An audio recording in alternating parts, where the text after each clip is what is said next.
काठमाडौँ महानगरपालिकाको 43औं नगर कार्यपालिका बैठकमा मेयर बालेन शाह र वडा अध्यक्ष हिरालाल तन्डुकार बीच घोचपेच र चर्काचर्की भएको छ। काठमाडौँ महानगरको भवन बनाउने सम्बन्धी छलफलका क्रममा मेयर शाह र वडा अध्यक्ष तन्डुकार बीच घोचपेच र चर्काचर्की भएको हो। महानगरपालिकाको वडा नम्बर 26 मा रहेको नेपाल स्काउटको जग्गा भाडामा लिने सम्बन्धी प्रस्ताव पेश हुने क्रममा शाह र 11 नम्बर वडाका वडा अध्यक्ष तन्डुकार दुवैजना चर्किएका हुन्। तन्डुकारले स्काउटको जग्गामा अस्पताल बनाउने प्रस्ताव पेश भएपछि पहिला महानगरको आफ्नै भवन बनाउनु पर्नेमा ध्यान नपुगेको बताएका थिए।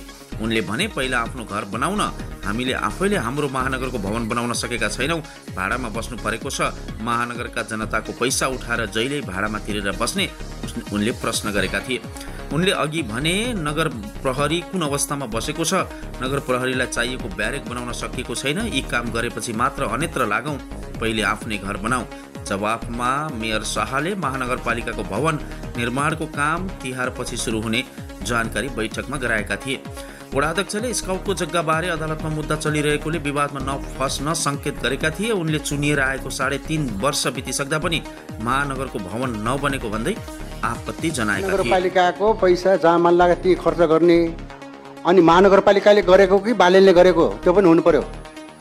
अहिले त प्रचार पर्वमा के आयो भने बालेनले यो गर्यो भन्यो भने मैले फेसबुकमा बालेनले होइन महानगरपालिकाको मेयर बालेनले गरेको भनेको छु। त्यो हाम्रो मिडियाले पनि सच्याउने, हाम्रो मेयर साहबले पनि के अरे भनिदिनु पर्यो के महानगरपालिकाको पैसा दिने अनि बालेनले दियो भनेर कुरा गरिन्छ। त्यसैमा मैले के लेख्दैछु भने महानगरवासीले तिरेको करले महानगरपालिकाले दिएको तपाईँको मिडियालाई भनिदिनु पर्यो भने के काठमाडौँ महानगरपालिकाको मेयर बालेनले गरेको हुनु पर्यो के बालेनले भने महानगरपालिकाको भवन तिहार पछाडि सुरु हुन्छ।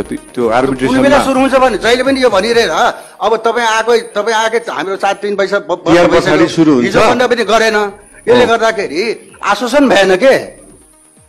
अब त्यहाँ फेरि बनाउँदाखेरि सबै सामान ठेकदारलाई राखेको छ, ठेकदारले भने अनुसार अरूले भने अनुसार उसले क्षतिपूर्ति माग्यो भने क्षतिपूर्ति दिनुपर्छ भन्न खोज्नु भयो कि नहोस् भन्न खोज्नु भयो के भन्न खोज्नु भयो?